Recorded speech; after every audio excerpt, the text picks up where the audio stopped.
Elizabeth Short, July 29, 1924, January 15, 1947, known posthumously as the Black Dahlia, was an American woman who was found murdered in the Leimert Park neighborhood of Los Angeles, California. Her case became highly publicized due to the graphic nature of the crime, which included her corpse having been mutilated and bisected at the waist. A native of Boston, Short spent her early life in Medford, Massachusetts and Florida before relocating to California, where her father lived. It is commonly held that Short was an aspiring actress, though she had no known acting credits or jobs during her time in Los Angeles. She would acquire the nickname of the Black Dahlia posthumously, after the owner of a drugstore in Long Beach, California told reporters that male customers had that name for her, as newspapers of the period often nicknamed particularly lurid crimes. The term may have originated from a film noir murder mystery, The Blue Dahlia, released in April 1946. After the discovery of her body on January 15, 1947, the Los Angeles Police Department began an extensive investigation that produced over 150 suspects, but yielded no arrests. Short's unsolved murder and the details surrounding it have had a lasting cultural intrigue, generating various theories and public speculation. Her life and death have been the basis of numerous books and films, and her murder is frequently cited as one of the most famous unsolved murders in American history, as well as one of the oldest unsolved cases in Los Angeles County. It has likewise been credited by historians as one of the first major crimes in post-World War II America to capture national attention. Life. Childhood. Elizabeth Short was born on July 29, 1924, in the Hyde Park section of Boston, Massachusetts, the third of 5 daughters of Cleo and Phoebe May Short, née Sawyer. Around 1927, the Short family relocated to Portland, Maine, before settling in Medford, Massachusetts, a Boston suburb, the same year. This is where Short was raised and spent most of her life. Short's father built miniature golf courses until the 1929 stock market crash, when he lost most of his savings and the family became broke. In 1930, her father's car was found abandoned on the Charlestown Bridge, and it was assumed that he had committed suicide by jumping into the Charles River. Believing her husband to be deceased, Short's mother moved with her 5 daughters into a small apartment in Medford and worked as a bookkeeper to support them. Troubled by bronchitis and severe asthma attacks, Short underwent lung surgery at age 15, after which doctors suggested she relocate to a milder climate during the winter months to prevent further respiratory problems. Short's mother then sent her to spend winters in Miami, Florida with family friends. During the next 3 years, Short lived in Florida during the winter months and spent the rest of the year in Medford with her mother and sisters. In her sophomore year, Short dropped out of Medford High School. Relocation to California.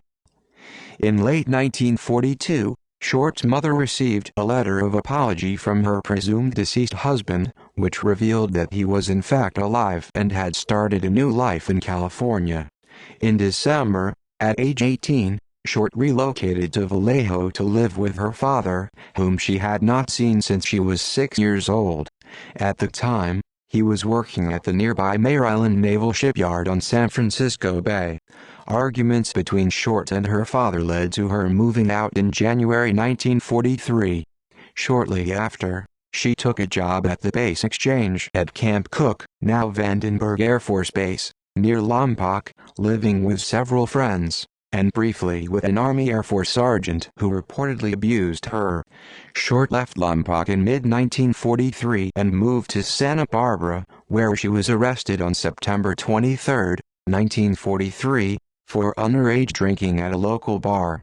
The juvenile authorities sent her back to Medford, but she returned instead to Florida, making only occasional visits to Massachusetts. While in Florida, Short met Major Matthew Michael Gordon, Jr., a decorated Army Air Force officer at the 2nd Air Commando Group.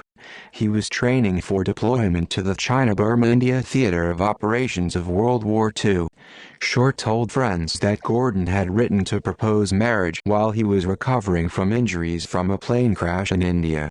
She accepted his offer, but Gordon died in a second crash on August 10, 1945, less than a week before the surrender of Japan ended the war. She relocated to Los Angeles in July 1946 to visit Army Air Force Lieutenant Joseph Gordon Fickling, whom she had known from Florida. Fickling was stationed at the Naval Reserve Air Base in Long Beach. Short spent the last 6 months of her life in Southern California, mostly in the Los Angeles area. Shortly before her death, she had been working as a waitress, and rented a room behind the Florentine Gardens nightclub on Hollywood Boulevard. Short has been variously described and depicted as an aspiring or would-be actress. According to some sources, she did in fact have aspirations to be a film star, though she had no known acting jobs or credits. Murder. Prior to murder on January 9, 1947, Short returned to her home in Los Angeles after a brief trip to San Diego with Robert "Red" Manley, a 25-year-old married salesman she had been dating. Manley stated that he dropped Short off at the Biltmore Hotel located at 506 South Grand Avenue in downtown Los Angeles, and that Short was to meet her sister, who was visiting from Boston, that afternoon. By some accounts, staff of the Biltmore recalled having seen Short using the lobby telephone. Shortly after, she was allegedly seen by patrons of the Crown Grill Cocktail Lounge at 754 South Olive Street, approximately 0.4 miles, 0.64 kilometers away from the Biltmore Hotel. Discovery on the morning of January 15, 1947, Short's naked body was found severed into 2 pieces on a vacant lot on the west side of South Norton Avenue, midway between Coliseum Street and West 39th Street at 34.0164 degrees N, 118.333 degrees W, 34.0164, minus 118.333, in Leimert Park, Los Angeles. At the time, the neighborhood was largely undeveloped. Local resident Betty Bersinger discovered the body at approximately 10 a.m. while walking with her 3-year-old daughter. Bersinger initially thought she had found a discarded store mannequin. When she realized it was a corpse, she rushed to a nearby house and telephoned the police. Short's severely mutilated body was completely severed at the waist and drained of blood, leaving her skin a pallid white.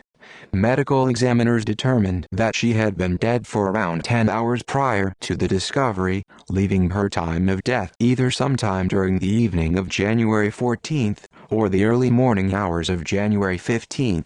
The body had apparently been washed by the killer.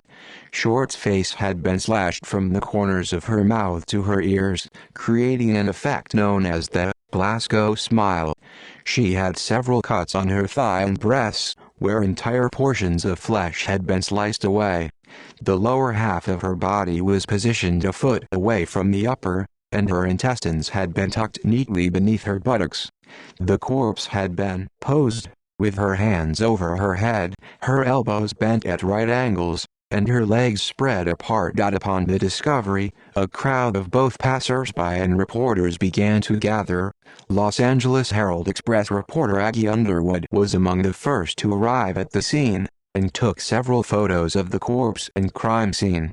Near the body, detectives located a heel print on the ground amid the tire tracks, and a cement sack containing watery blood was also found nearby. Autopsy and identification. An autopsy of Short's body was performed on January 16, 1947, by Frederick Newbar, the Los Angeles County coroner.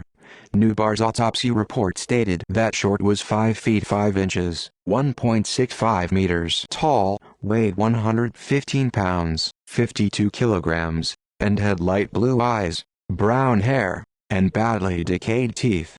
There were ligature marks on her ankles, wrists, and neck, and an irregular laceration with superficial tissue loss on her right breast. Newbar also noted superficial lacerations on the right forearm, left upper arm, and the lower left side of the chest. The body had been cut completely in half by a technique taught in the 1930s called a hemicorporectomy. The lower half of her body had been removed by transecting the lumbar spine between the second and third lumbar vertebrae, thus severing the intestine at the duodenum. Newbar's report noted very little ecchymosis, bruising along the incision line, suggesting it had been performed after death. Another, gaping laceration measuring 4.25 inches (108 millimeters) in length ran longitudinally from the umbilicus to the suprapubic region. The lacerations on each side of the face, which extended from the corners of the lips, were measured at 3 inches (76 millimeters) on the right side of the face, and 2.5 inches (64 millimeters) on the left. The skull was not fractured, but there was bruising noted on the front and right side of her scalp, with a small amount of bleeding in the subarachnoid space on the right side, consistent with blows to the head. The cause of death was determined to be hemorrhaging from the lacerations to her face and the shock from blows to the head and face. Newbar noted that Short's anal canal was dilated at 1.75 inches, 44 millimeters, suggesting that she may have been raped. Samples were taken from her body testing for the presence of sperm, but the results came back negative. Prior to the autopsy, police had quickly been able to identify the victim as Short after sending copies of her fingerprints to Washington, D.C., via sound photo, a primitive fax machine of the era. The prints matched those given by Short during her 1943 arrest. Immediately following Short's identification, reporters from William Randolph Hearst's Los Angeles Examiner contacted her mother, Phoebe Short, in Boston, and told her that her daughter had won a beauty contest. It was only after prying as much personal information as they could from Phoebe that the reporters revealed that her daughter had in fact been murdered. The newspaper offered to pay her airfare and accommodations if she would travel to Los Angeles to help with the police investigation. That was yet another ploy, since the newspaper kept her away from police and other reporters to protect its scoop. The Examiner and another Hearst newspaper, the Los Angeles Herald-Express, later sensationalized the case, with one article from the Examiner describing the black tailored suit Short was last seen wearing as a tight skirt and a sheer blouse. The media nicknamed her as the Black Dahlia and described her as an adventuress who prowled Hollywood Boulevard. Additional newspaper reports, such as one published in the Los Angeles Times on January 17, deemed the murder a sex fiend slaying. Investigation. Initial investigation. Letters and interviews. On January 21, 1947, a person claiming to be Short's killer placed a phone call to the office of James Richardson, the editor of the Examiner, congratulating Richardson on the newspaper's coverage of the case, and stated he planned on eventually turning himself in, but not before allowing police to pursue him further. Additionally, the caller told Richardson to expect some souvenirs of Beth Short in the mail. On January 24, a suspicious manila envelope was discovered by a U.S. Postal Service worker. The envelope had been addressed to the Los Angeles Examiner and other Los Angeles papers with individual words that had been cut and pasted from newspaper clippings. Additionally, a large message on the face of the envelope read, "Here is Dahlia's belongings. Letter to follow." The envelope contained Short's birth certificate, business cards, photographs, names written on pieces of paper, and an address book with the name Mark Hansen embossed on the cover. The packet had been carefully cleaned with gasoline, similarly to Short's body, which led police to suspect the packet had been sent directly by her killer. Despite the efforts to clean the packet, several partial fingerprints were lifted from the envelope and sent to the Federal Bureau of Investigation for testing. However, the prints were compromised in transit and thus could not be properly analyzed. The same day the packet was received by the Examiner, A handbag and a black suede shoe were reported to have been seen on top of a garbage can in an alley a short distance from Norton Avenue, 2 miles, 3.2 kilometers from where Short's body had been discovered. The items were recovered by police, but they had also been wiped clean with gasoline, destroying any fingerprints. On March 14, an apparent suicide note scrawled in pencil on a bit of foolscap was found tucked in a shoe in a pile of men's clothing by the ocean's edge at the foot of Breeze Avenue, Venice. The note read, "To whom it may concern, I have waited for the police to capture me for the Black Dahlia killing, but have not. I am too much of a coward to turn myself in, so this is the best way out for me. I couldn't help myself for that, or this. Sorry, Mary." The pile of clothing was first seen by a beach caretaker, who reported the discovery to John Dillon, lifeguard captain. Dillon immediately notified Captain Ellie Christensen of West Los Angeles Police Station. The clothes included a coat and trousers of blue herringbone tweed, a brown and white shirt, white jockey shorts, tan socks and tan moccasin leisure shoes, size about 8. The clothes gave no clue about the identity of their owner. Police quickly deemed Mark Hansen, the owner of the address book found in the packet, a suspect. Hansen was a wealthy local nightclub and theater owner and an acquaintance at whose home Short had stayed with friends, and according to some sources, he also confirmed that the purse and shoe discovered in the alley were in fact Short's. Ann Toth, Short's friend and roommate, told investigators that Short had recently rejected sexual advances from Hansen, and suggested it as potential cause for him to kill her. However, he was cleared of suspicion in the case. In addition to Hansen, the Los Angeles Police Department interviewed over 150 men in the ensuing weeks whom they believed to be potential suspects. Manley, who had been one of the last people to see Short alive, was also investigated, but was cleared of suspicion after passing numerous polygraph examinations. Police also interviewed several persons found listed in Hansen's address book, including Martin Lewis, who had been an acquaintance of Short's.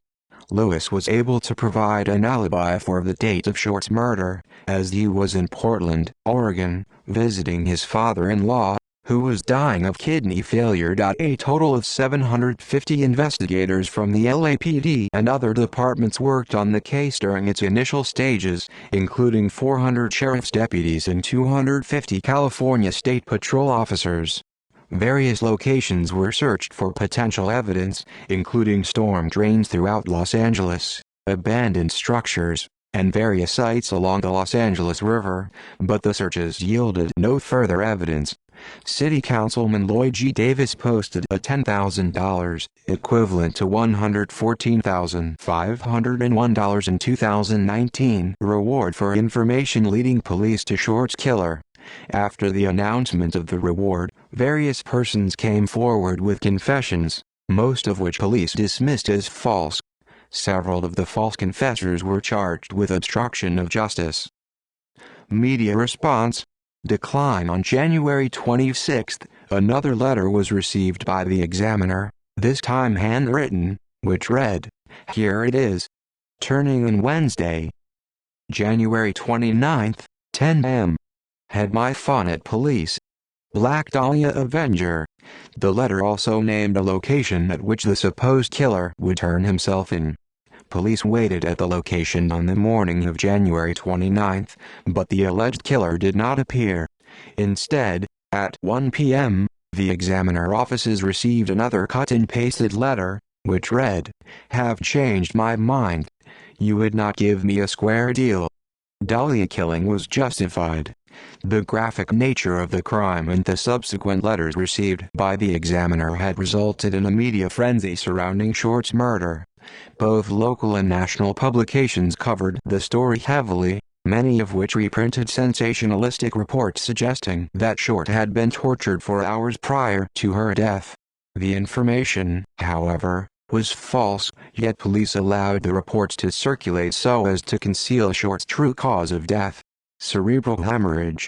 From the public, Further reports about Short's personal life were publicized, including details about her alleged declining of Hanson's romantic advances. Additionally, a stripper who was an acquaintance of Short's told police that she liked to get guys worked up over her, but she'd leave them hanging dry. This led some reporters, namely the Herald Express's Bevo Means and detectives, to look into the possibility that Short was a lesbian, and begin questioning employees and patrons of gay bars in Los Angeles. This claim, however, remained unsubstantiated. The Herald Express also received several letters from the purported killer, again made with cut-and-pasted clippings, one of which read, "I will give up on Dahlia killing if I get 10 years. Don't try to find me." On February 1st, the Los Angeles Daily News reported that the case had run into a stone wall, with no new leads for investigators to pursue. The Examiner continued to run stories on the murder and the investigation, which was front-page news for 35 days following the discovery of the body. When interviewed, lead investigator Captain Jack Donahue told the press that he believed Short's murder had taken place in a remote building or shack on the outskirts of Los Angeles, and her body transported into the city where it was disposed of. Based on the precise cuts and dissection of Short's corpse, the LAPD looked into the possibility that the murderer may have been a surgeon, doctor, or someone with medical knowledge. In mid-February 1947, the LAPD served a warrant to the University of Southern California Medical School, which was located near the site where Short's body had been discovered, requesting a complete list of the program's students. The university agreed so long as the students' identities remained private. Background checks were conducted, but they yielded no results. Grand jury and aftermath. By the spring of 1947, Short's murder had become a cold case with few new leads.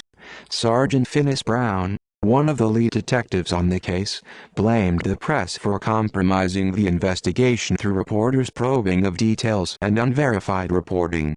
In September 1949, a grand jury convened to discuss inadequacies in the LAPD's homicide unit based on their failure to solve numerous murders, especially those of women and children, in the past several years, Short's being one of them.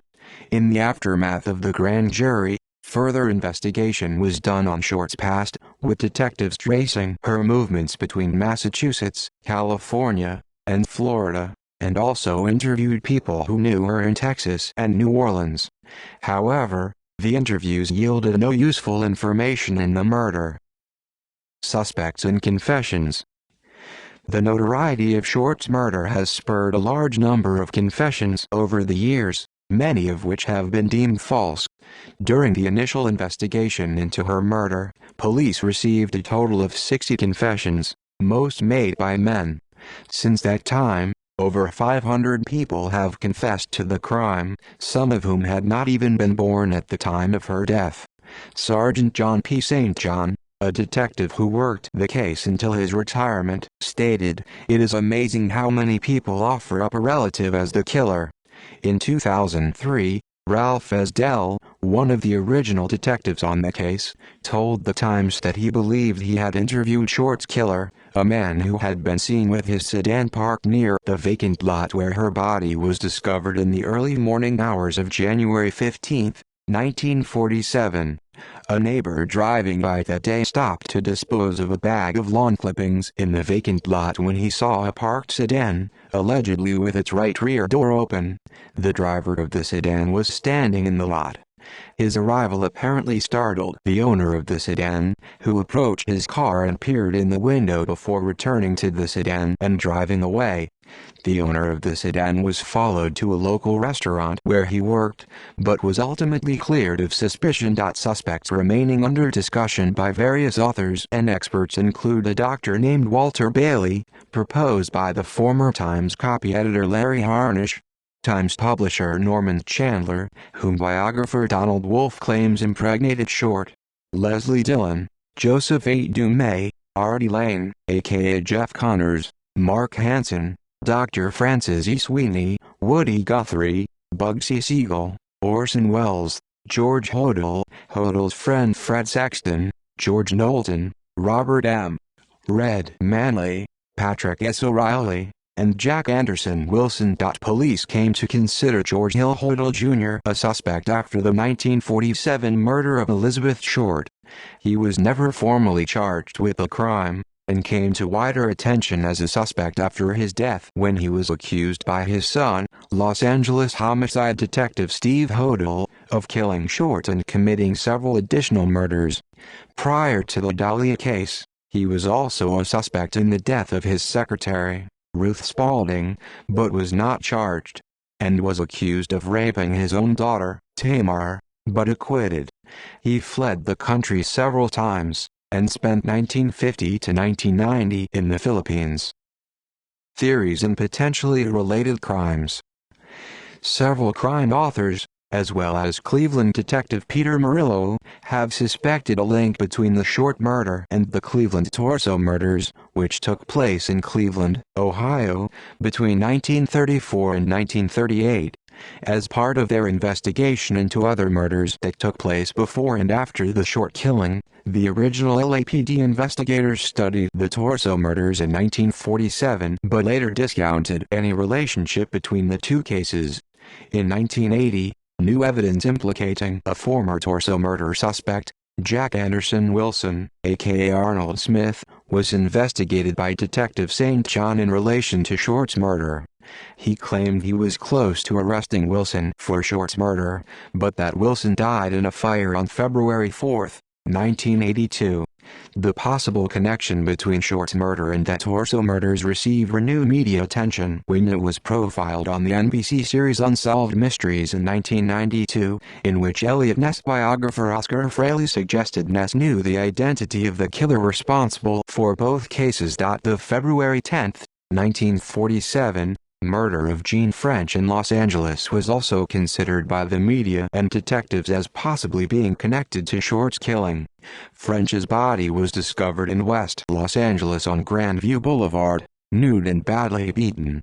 Written on her stomach in lipstick was what appeared to say, "Fuck you BD," and the letters, TEX below. The Herald Express covered the story heavily, and drew comparisons to the Short murder less than a month prior, surmising the initials, BD, to stand for Black Dahlia. According to historian John Lewis, however, the scrawling actually read, PD, ostensibly standing for Police Department. Crime authors such as Steve Hodel, son of George Hill Hodel, and William Rasmussen have suggested a link between the Short murder and the 1946 murder and dismemberment of 6-year-old Suzanne Denyon in Chicago, Illinois. Captain Donahoe of the LAPD stated publicly that he believed the Black Dahlia and the Chicago lipstick murders were likely connected. Among the evidence cited is the fact that Short's body was found on Norton Avenue, 3 blocks west of Denyon Boulevard, Denyon being the last name of the girl from Chicago. There were also striking similarities between the handwriting on the Denyon ransom note and that of the Black Dahlia Avenger. Both texts used a combination of capitals and small letters. The Denyon note read in part, "Burn this for her SAFTY sick," and both notes contain a similar misshapen letter P and have one word that matches exactly. Convicted serial killer William Aarons served life in prison for Denyon's murder.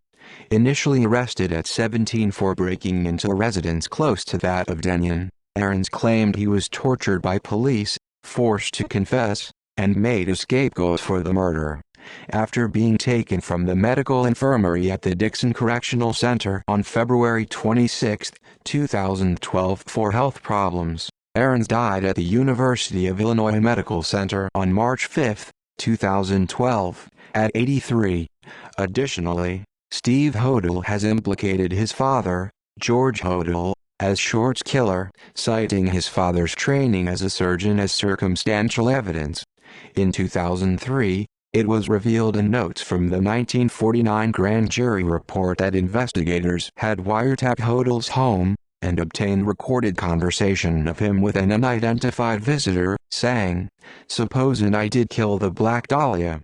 They couldn't prove it now. They can't talk to my secretary because she's dead."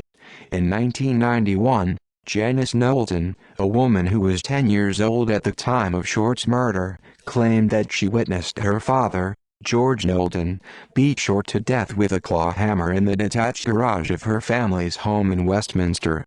She also published a book titled Daddy Was the Black Dahlia Killer in 1995, in which she made additional claims that her father sexually molested her. The book was condemned as trash by Knowlton's stepsister Jolene Emerson in 2004, who stated, "She believed it, but it wasn't reality. I know, because I lived with her father for 16 years. Additionally, Detective St. John told The Times that Knowlton's claims were not consistent with the facts of the case. John Gilmore's 1994 book Severed, The True Story of the Black Dahlia Murder, suggests a possible connection between Short's murder and that of Georgette Bauerdorf, a socialite who was strangled to death in her West Hollywood home in 1944. Gilmore suggests that Short's employment at the Hollywood Canteen, where Bauerdorf also worked as a hostess, could be a potential connection between the two women. However, the claim that Short ever worked at the Hollywood Canteen has been disputed by others, such as the retired Times copy editor Larry Harnish. See Rumors and Factual Disputes. The 2017 book Black Dahlia, Red Rose by Beau Eatwell focuses on Leslie Dillon, a bellhop who was a former mortician's assistant, his associates Mark Hansen and Jeff Connors, and Sergeant Finis Brown, a lead detective who had links to Hansen and was allegedly corrupt. Eatwell posits that Short was murdered because she knew too much about the men's involvement in a scheme for robbing hotels.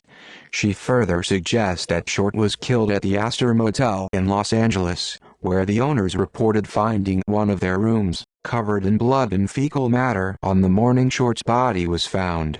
The Examiner stated in 1949 that LA Police Chief William A. Wharton denied that the Flower Street Astor Motel had anything to do with the case, although its rival newspaper, the Los Angeles Herald, claimed that the murder took place there. Eatwell is working on a television documentary, and a revised edition of her book is due to be released in the autumn of 2018. In 2000, Buzz Williams, a retired detective with the Long Beach Police Department, wrote an article for the LBPD newsletter The Rap Sheet on Short's murder. Williams' father, Richard F. Williams, and his friend, Con Keller, were both members of LA's gangster squad investigating the case. Williams Sr. believed that Dillon was the killer, and that when Dillon returned to his home state of Oklahoma, he was able to avoid extradition to California because his ex-wife Georgia Stevenson was second cousins with Governor Adlai Stevenson II of Illinois, who contacted the governor of Oklahoma on Dillon's behalf. Keller believed Hansen was the killer, as he had studied at a surgical school in Sweden and had thrown elaborate parties attended by prominent LAPD officials. Williams' article says that Dillon sued the LAPD for $3 million, but that the suit was dropped. Harnish disputes this, claiming that Dillon was cleared by police after an exhaustive investigation, and that the district attorney's files positively placed him in San Francisco when Short was killed. Harnish claims that there was no LAPD cover-up, and that Dillon did in fact receive a financial settlement from the city of Los Angeles, but has not produced concrete evidence to prove this. Rumors and factual disputes. Numerous details regarding Short's personal life and death have been points of public dispute. The eager involvement of both the public and press in solving her murder have been credited as factors that complicated the investigation significantly, resulting in a complex, sometimes inconsistent narrative of events. According to Anne-Marie DeStefano of the Portland Tribune, many unsubstantiated stories have circulated about Short over the years. She was a prostitute, she was frigid, she was pregnant, she was a lesbian. And somehow, instead of fading away over time, the legend of the Black Dahlia just keeps getting more convoluted. Harnish has refuted several supposed rumors and popular conceptions about Short and her murder, and also disputed the validity of Gilmore's book Severed, claiming the book is 25% mistakes and 50% fiction. Harnish also had examined the district attorney's files. He claimed that Steve Hodel has examined some of them pertaining to his father, along with Times columnist Steve Lopez. And contrary to Eatwell's claims, the files showed that Dylan was thoroughly investigated and was determined to have been in San Francisco when Short was killed. Harnish speculated that Eatwell either did not find these files or she chose to ignore them. Murder and state of the body. A number of people, none of whom knew Short, contacted police and the newspapers and claimed to have seen her during her so-called missing week, between her January 9th disappearance and the discovery of her body, on January 15th. Police and DA investigators ruled out each alleged sighting. In some cases, those interviewed were identifying other women whom they had mistaken for Short. Short's whereabouts in the days leading up to her murder and the discovery of her body are unknown. After the discovery of Short's body, numerous Los Angeles newspapers printed headlines claiming she had been tortured leading up to her death. This was denied by law enforcement at the time, but they allowed the claims to circulate so as to keep Short's actual cause of death a secret from the public. Some sources, such as Oliver Syriac's Crime and Encyclopedia, 1993, state that Short's body was covered in cigarette burns inflicted on her while she was still alive, though there is no indication of this in her official autopsy report. In Severed, Gilmore states that the coroner who performed Short's autopsy suggested in conversation that she had been forced to consume feces based on his findings when examining the contents of her stomach. This claim has been denied by Harnish and is also not indicated in Short's official autopsy, though it has been reprinted in several print and online media. The Black Dahlia name. According to newspaper reports shortly after the murder, Short received the nickname Black Dahlia from staff and patrons at a Long Beach drugstore in mid-1946 as wordplay on the film The Blue Dahlia, 1946. Other popularly circulated rumors claimed that the media crafted the name due to Short's adorning her hair with dahlias. According to the FBI official website, she received the first part of the nickname from the press for her rumored penchant for sheer black clothes. However, reports by DA investigators state that the nickname was invented by newspaper reporters covering her murder. Herald Express reporter Bevo Means, who interviewed Short's acquaintances at the drugstore, has been credited with first using the Black Dahlia name, though reporters Underwood and Jack Smith have been alternatively named as its creators. While some sources claim that Short was referred to or went by the name during her life, others dispute this. Both Gilmore and Harnish agree that the name originated during Short's lifetime and was not a creation of the press. Harnish states that it was in fact a nickname she earned from the staff of the Long Beach drugstore she frequented. In Severed, Gilmore names N.A.L. Landers as the proprietor of the drugstore, though he does not provide the store's name. Prior to the circulation of the Black Dahlia name, Short's killing had been dubbed the werewolf murder by the Herald Express due to the brutal nature of the crime. Alleged prostitution and sexual history. Many true crime books claim that Short lived in or visited Los Angeles at various times in the mid-1940s, including Gilmore's Severed, which claims she worked at the Hollywood Canteen. This is disputed by Harnish, who states that Short did not, in fact, live in Los Angeles until after the canteen's closing in 1945. Although some of her acquaintances and several authors and journalists describe Short as a prostitute or call girl during her time in Los Angeles, according to Harnish, the contemporaneous grand jury proved that there was no existing evidence that she was ever a prostitute. Harnish claims that the rumor regarding Short's history as a prostitute originates from John Gregory Dunn's 1977 novel True Confessions, which is based in part on the crime. Another widely circulated rumor, sometimes used to counter claims that Short was a prostitute, holds that Short was unable to have sexual intercourse because of a congenital defect that resulted in gonadal dysgenesis, also known as infantile genitalia. Los Angeles County District Attorney's files state that the investigators had questioned 3 men with whom Short had engaged in sex, including a Chicago police officer who was a suspect in the case. FBI files on the case also contain a statement from one of Short's alleged lovers.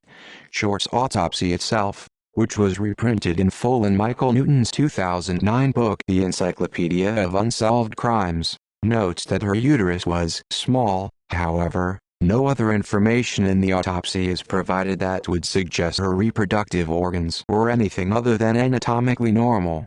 The autopsy also states that Short was not and had never been pregnant, contrary to what had been claimed prior to and following her death. Another rumor, that Short was a lesbian, has often circulated. According to Gilmore, this rumor began after Beverly Means of the Herald Express was told by the deputy coroner that Short wasn't having sex with men due to her purportedly small genitalia. Means took this to mean that Short had sex with women, and both he and reporter Sid Hughes began fruitlessly investigating gay bars in Los Angeles for further information. Legacy. Short is interred at the Mountain View Cemetery in Oakland.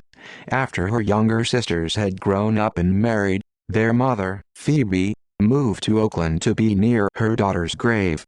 She finally returned to the East Coast in the 1970s, where she lived into her 90s. On February 2, 1947, just 2 weeks after Short's murder, Republican State Assemblyman C. Donfield was prompted by the case to introduce a bill calling for the formation of a sex offender registry. The state of California would become the first U.S. state to make the registration of sex offenders mandatory. Short's murder has been described as one of the most brutal and culturally enduring crimes in American history, and Time magazine listed it as one of the most infamous unsolved cases in the world. Short's life and death have been the basis of numerous books and films, both fictionalized and non-fiction. The case was the focus of Season 4, Episode 13 of Hunter, in which the main characters, along with a fictitious veteran former police detective, played by Lawrence Tierney, investigated and carried out an arrest of an in-reality fictitious suspect after 41 years. Elizabeth Short was portrayed here by Jessica Nelson. Among the most famous fictional accounts of Short's death is James Ellroy's 1987 novel The Black Dahlia, which, in addition to the murder, explored the larger fields of politics, crime, corruption, and paranoia in post-war Los Angeles, according to cultural critic David M. Fine. Ellroy's novel was adapted into a 2006 film of the same name by director Brian De Palma. Short was played by actress Mia Kirshner. Both Ellroy's novel and its film adaptation bear little relation to the facts of the case. Short was also portrayed in heavily fictionalized accounts by Lucy Arnaz in the 1975 television film Who is the Black Dahlia? And again by Mena Suvari in the series American Horror Story in 2011, featuring Short in the plot line of the episode Spooky Little Girl, and again in 2018 with Return to Murder House. See also Agnes Underwood Crime in Los Angeles. Ernest E. Debs List of Unsolved Murders. Notes. References. Sources. Further reading. External links. The Black Dahlia, FBI. The Black Dahlia case files from the Federal Bureau of Investigation's Freedom of Information Act site. Somebody Knows episode, a 1950 radio program on the case Black Dahlia on IMDb.